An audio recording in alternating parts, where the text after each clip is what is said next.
Hello YouTube, this is a Satsu 5 and I thought I would talk about my experience with the short offense Bowie knife exhibit from the Arkansas Historical Museum and just a little bit of what I learned and what I've taken from the experience. The big thing is the complete opposite. It's very little. The Bowie knives themselves, there was a good bit of Bowie knives that were what I would consider small knives.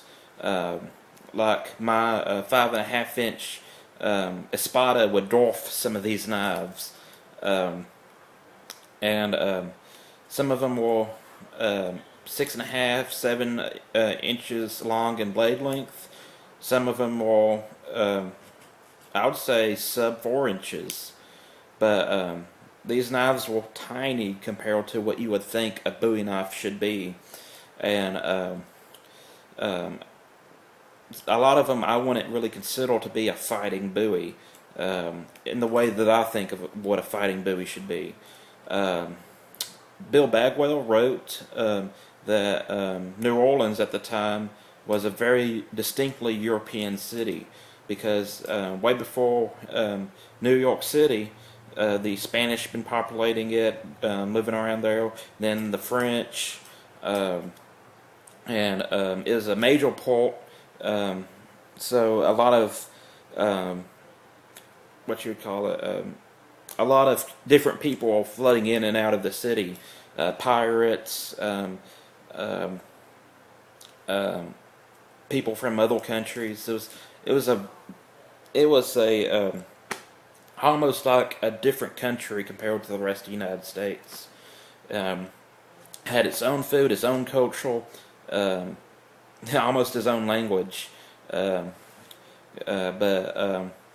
he says that there were Bowie knives and dueling knives and fighting knives well before Jim Bowie had his sandbar fight, and he described the fighting knife, and I really saw very few examples of that type of knife at this exhibit.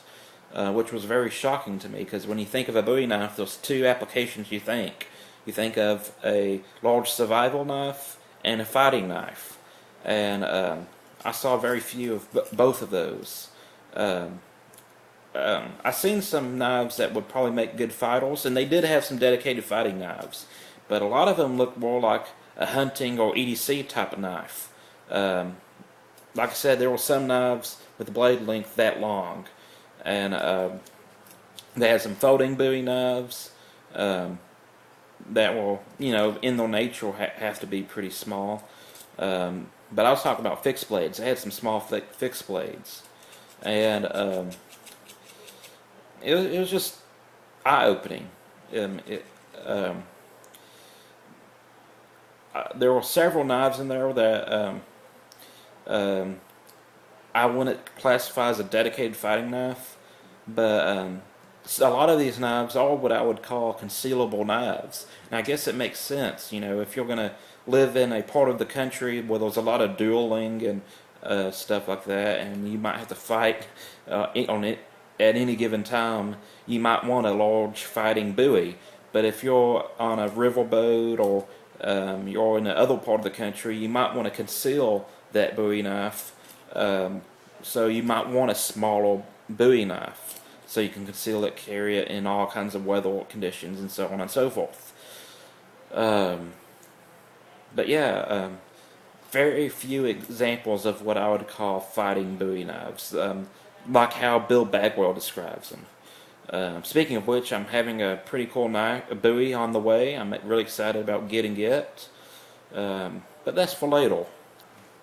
But also noticed that the overwhelming majority of the examples of knives, though, had one thing in common, and that was the coffin-shaped handle.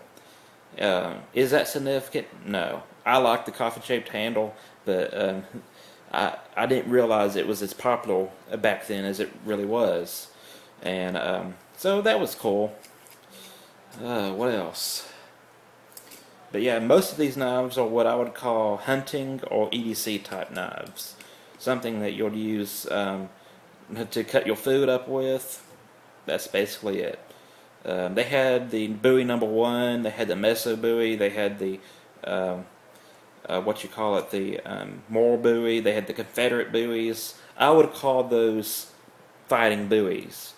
The Confederate buoys, the stereotypical Confederate buoy, I'd call more of a sword than anything, but these were made for one purpose, and I really enjoyed seeing the different Bowie knives. But they did have dedicated fighting buoys, just not like how what I thought they would be, or they didn't have as many as I thought they would be. There would be. That said, I'm a Satsu 5, and I'm out.